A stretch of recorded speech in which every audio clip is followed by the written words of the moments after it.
Farage, respond to this this email from LBC listener Max Lake. If we came out of the EU, this would affect the job prospects of young people. He's right, isn't it? I think young people watching. No, I think he is right. I think Max is right because outside the European Union, we would be able to get rid of some of the ridiculous excesses that we currently have. You see, it's all well and good.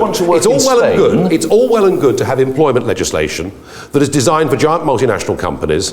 But if that legislation applies to small firms, and bear in mind, 60% of people that work in the private sector in Britain work for companies with 10 employees or less. I spoke to a business yesterday that was about to set up. They approached the Forum for Private Business to ask for advice on employment law. They were sent a document that is 350 pages long. If we could reduce that burden of employment, health and safety and work, and environmental law, we could create how many jobs? Many jobs indeed. And that is really a major problem that the British economy currently has. Thank you, Nick. I think the answer that UKIP and other people who want to withdraw ourselves from what is the world's largest economy need to answer is how many jobs are they prepared to sacrifice? It's been reliably estimated that over 3 million jobs are linked to our position within the European Union, which is, by the way, a marketplace of 500 million shoppers, 500 million consumers who buy our goods and services that we sell to them. And unlike what you just heard, 50%, half of what we sell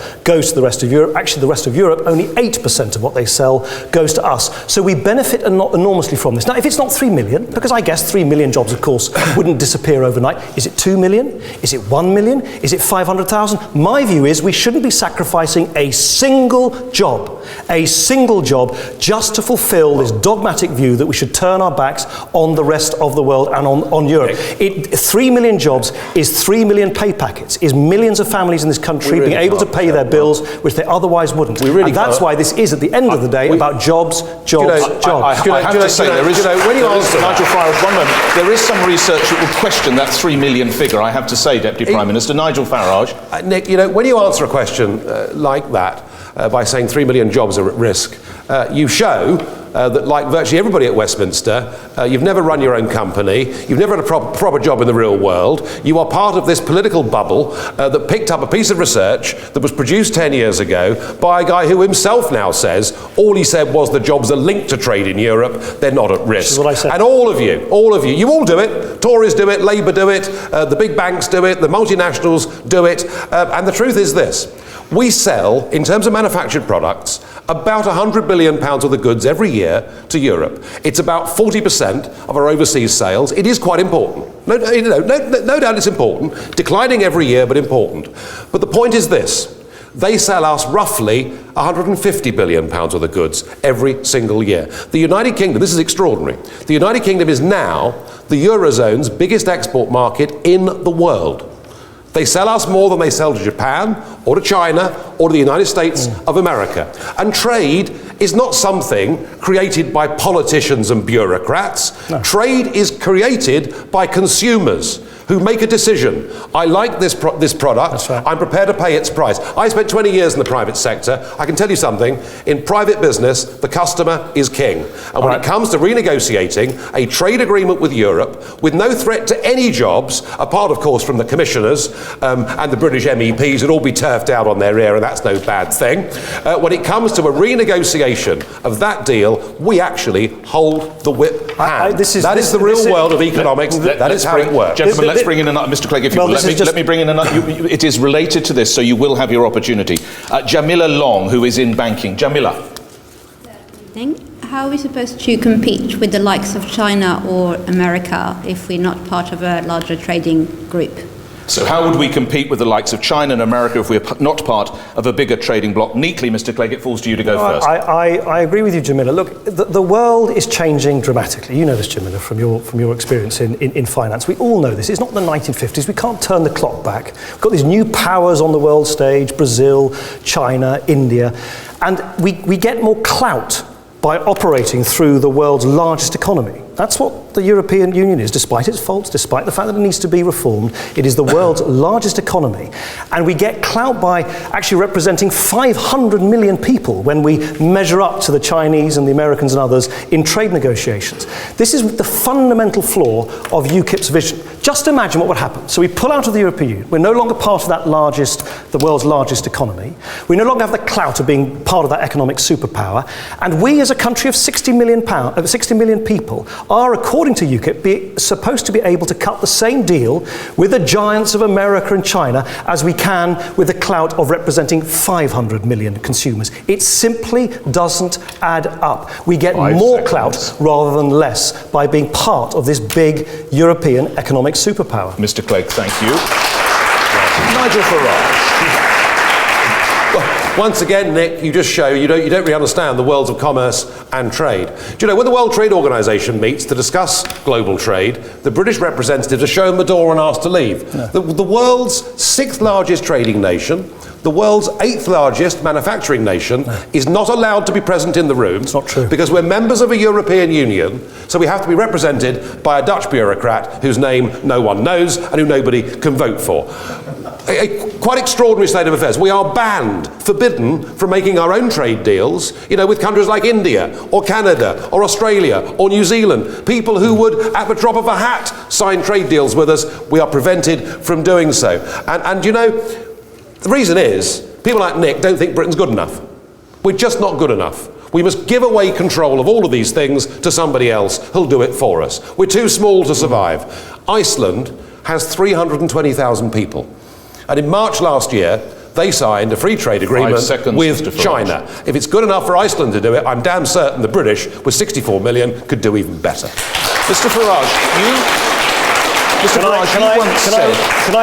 I respond to that? In a sentence, can I respond to that? Because unlike Nigel Farage, I actually, before I went into politics, was involved in these trade negotiations. It is simply not true what you've just heard.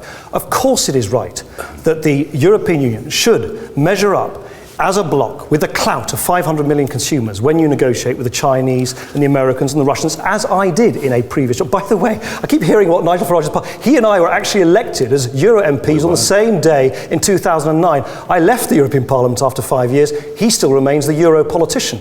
But I think it is important that we remember that we gain clout by being part of the world's largest economic superpower. And the idea that we would first have to, if we did what UKIP said, first have to renegotiate with 27 other countries in the rest of Europe, and then negotiate with the 50 countries through which we have trade agreements because of our membership of the European Union. So that's 77 countries that a future government would have to renegotiate trade agreements with just to get some of the trade access back that we've lost. I tell you, a government in the future would do nothing for the next 20 years. Not unless we get a government that believes in Britain, believes in the British people, and says we can make our own arrangements all over the world that suit us, and we don't have to do it. I believe in jobs in this country. European Suggest that believing in jobs in this country. We've got to have a global future for Britain, not one tied, shackled inside a European Union that is showing itself to be out of date and failing in every measure. Mr. Farage, I wonder if I can show you some literature that's going to be sent out as part of your campaign for the forthcoming European election. The EU costs the UK £55 million a day, and this is the leaflet that I will be going out later. Where do you get that figure from? Well, that is just, I mean, to be fair, Nick, that is just our contribution. I mean, that is the beginning of the cost. You don't say that here. That is the beginning. No, if you really add it all up, the true cost of membership of the European Union is many, many times that. No. Because what we found. What about the rebates? What we found. Well, if I give you £20, yes, and you give me £10 back, I'm not better off, am I? So we give them gross £55 million a day. Yes, they give us money back, but they only give us money back to be spent on ways that they choose, not the ways that we choose. But the true cost is misleading, is it not, Mr. Farage? No, it is absolutely factual. That is our contribution. Of course it's misleading. As I said at the start of this programme, our membership fee of the club is £55 million a day. But again, I have to put it to you, you exclude rebates, you exclude fund. I have to put it for a third time. I've excluded the loss of our fishing. I've excluded the massive cost, the environmental cost, frankly, of building wind turbines and damaging manufacturing industry. No, that figure is a very, very low figure. The true cost of EU membership is many times that. Okay. May I make two observations? Just like this leaflet saying that 29 million Romanians and Bulgarians are going to turn up on your doorstep, when there aren't even 29 million Romanians and Bulgarians there. This is once again a claim that simply is not true. If you actually count the rebate, if you actually count what British farmers, for instance, receive in the Common Agricultural Policy, it's less than half that figure. And if you then consider how we benefit from the jobs, from the trade that we get from being part of the world's largest economy, actually, reliable estimates show that it's worth about up to £3,300 per household. But the question for Nigel Farage is, if he cares so much about British money, why is it when this government negotiated a cut, which he said was not possible, a cut in the EU budget, saving 30 billion British pounds, why was it that the UK Independence Party MEPs didn't even bother to vote for it? So if you actually have a place in Europe where you can bat for Britain, why is it that UK MEPs again and again don't stand up for Britain? That's the bit I simply don't understand. Isn't that amazing? Isn't that amazing that the Prime Minister, your partner, comes back from Brussels and says, I've struck a great deal. It's a victory for Britain. And I hope that British MEPs will support this.